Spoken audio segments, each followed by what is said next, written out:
Salam berjumpa kembali Bapak Ibu Saudara-saudari, teman-teman sekalian, sahabat-sahabat yang terkasih. Pada kesempatan ini saya mengajak kita kembali lagi untuk mempersiapkan sedikit waktu untuk kembali mendengarkan sabda Tuhan yang kita ambil dari Penginjil Yohanes bab 15 ayat 9 sampai 11. Perintah supaya saling mengasihi. Seperti Bapa telah mengasihi aku, demikianlah juga aku telah mengasihi kamu.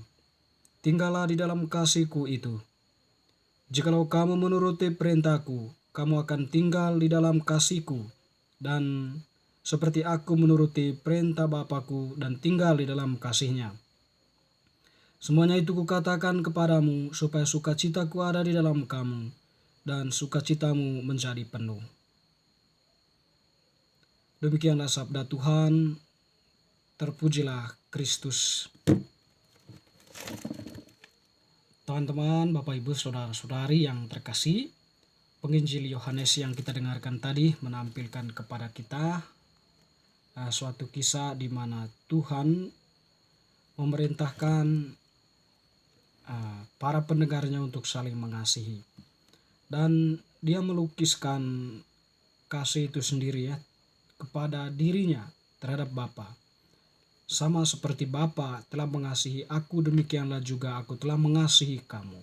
Tinggallah di dalam kasih-Ku itu ya. Artinya bahwa Bapa yang sudah mengasihi Yesus, Yesus juga mengasihi Bapa. Sehingga Yesus ada di dalam Bapa, Bapa ada di dalam Yesus. Atau persatuan antara Bapa dan Yesus itu tak terpisahkan dalam kasih.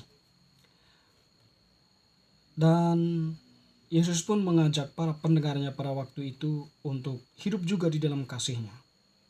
Secara istimewa kepada para pendengarnya atau orang yang mengikuti dia, yang percaya kepadanya. Jadi perintah kasih ini merupakan sebuah hakikat Allah sendiri ya, di mana Allah itu adalah kasih. Yesus adalah kasih, Bapa kasih, Roh Kudus itu adalah kasih.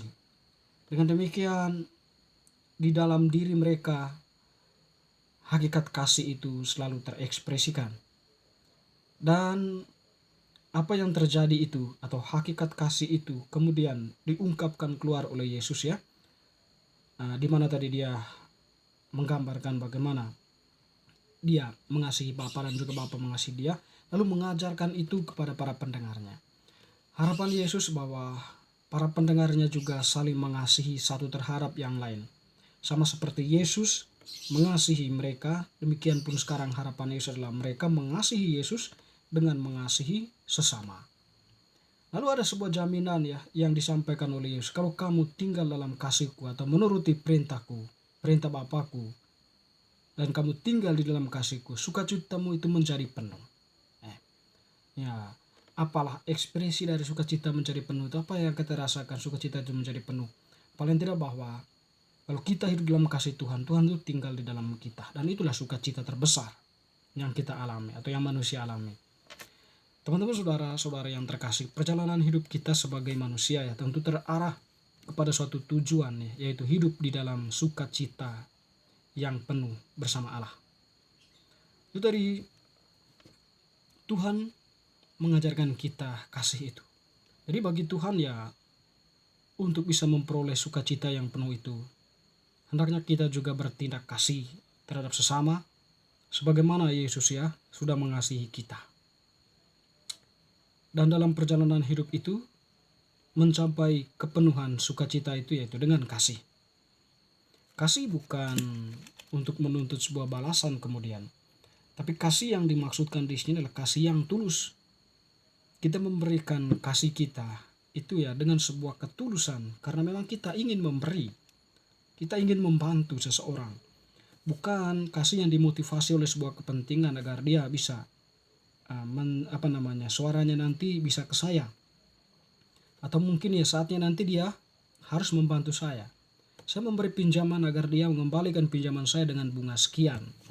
Itu bukan kasih ya, tapi itu adalah sebuah sebuah motif dari sebuah tindakan nampak baik, tetapi inti dari perbuatan itu adalah memeras. Bukan itu kasih yang sebenarnya, tapi kasih yang disampaikan di sini adalah kasih yang tulus ya, tanpa menuntut balasan, tanpa menuntut pertimbangan, tanpa menuntut bunga, tanpa menuntut suara dan sebagainya ya. Tapi kasih yang memang sungguh-sungguh kita berikan.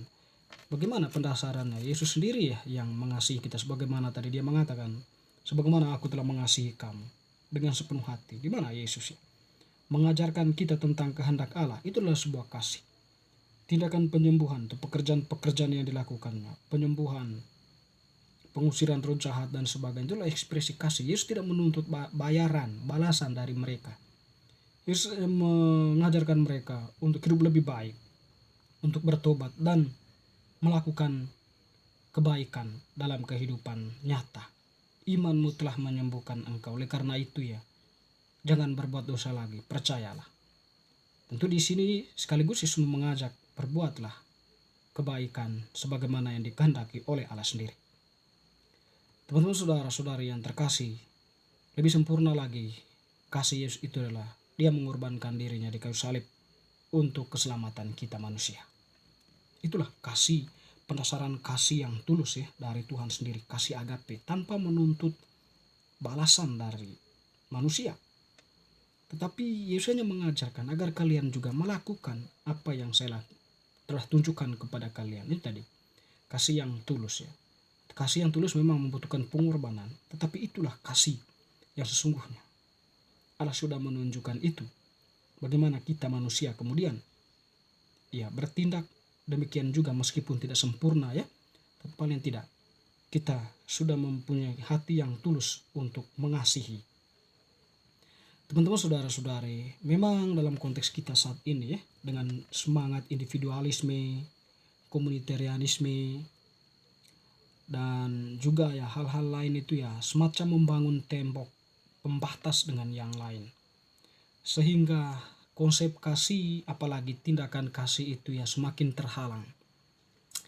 Adanya renggang atau kesenjangan antara yang miskin dan kaya. Kaya dan miskin, pengusaha dan pekerja dan sebagainya ya. Jadi kesenggangan-kesenggangan itu semakin menguat ketika individualisme, hedonisme, komunitarisme itu menjadi sebuah konsep dan menjadi sebuah paham yang dipeluk. Melihat yang lain itu tidak ada nilainya. Saya hidup untuk diri saya sendiri, Anda hidup untuk diri Anda sendiri. Sekiranya itu yang menjadi prinsip untuk zaman kita saat ini. Sesama itu ya tidak terlalu dipandang penting. Saya tidak akan mempengaruhi hidup Anda selagi Anda tidak mempengaruhi hidup saya. Tidak akan mengganggu hidup Anda selagi Anda tidak mengganggu hidup saya. Sadar atau tidak sadar, pernyataan-pernyataan seperti itu ya, itu tadi seperti yang kita katakan, sudah mulai membangun tembok pembatas antara dia dan saya. Diriku dan dirinya, ada sebuah tembok pembatas. Dirimu adalah dirimu, diriku adalah diriku. Tak ada ruang bagi kita untuk bisa bersua kasih. Tentu ini merupakan sebuah semangat yang pelan-pelan yang mengikis konsep kasih atau ajaran kasih yang diajarkan oleh Allah sendiri, di mana sesama kita itu harus saling mengasihi, saling membantu, saling menyapa. Artinya kesenjangan itu tidak diperkenankan, tembok pembatas itu tidak dikehendaki. Karena itu semua hanyalah semacam sebuah bangunan ya, yang kalau semakin hari semakin dipelihara, ya akan menjadi sebuah momok perang persaudaraan. Akan terjadi pencurian, akan terjadi tindakan-tindakan di luar nalar manusiawi ya. Dan oleh karena itu ya, bacaan hari ini ya, pesannya sangat kontekstual untuk kita dewasa ini. Secara khusus kita yang percaya pada Yesus ya. Setidaknya ya bahwa tidak perlu membangun tembok pembatas satu terhadap yang lain ya. Dalam arti semangat-semangat itu tidak perlu dipelihara. Hedonisme, individualisme, komunitarianisme, hanya mereka saja, kelompok mereka saja. Yang lain tidak boleh ya. Ya, kalau kita menghilangkan itu, paling tidak ya, dengan cara kesadaran diri perlu dibangun bahwa diri saya itu pernah dikasihi oleh Allah Dan oleh karena itu ya, saya harus mengasihi sesama juga, tanpa harus membangun sebuah tembok pembatas. Kasihmu, setitik kasih yang kau berikan sangat berguna bagi mereka yang membutuhkan, kata Santa Teresa dari Kalkuta. Teman-teman, saudara-saudari yang terkasih, semoga bacaan hari ini semakin meneguhkan iman kita. Amin.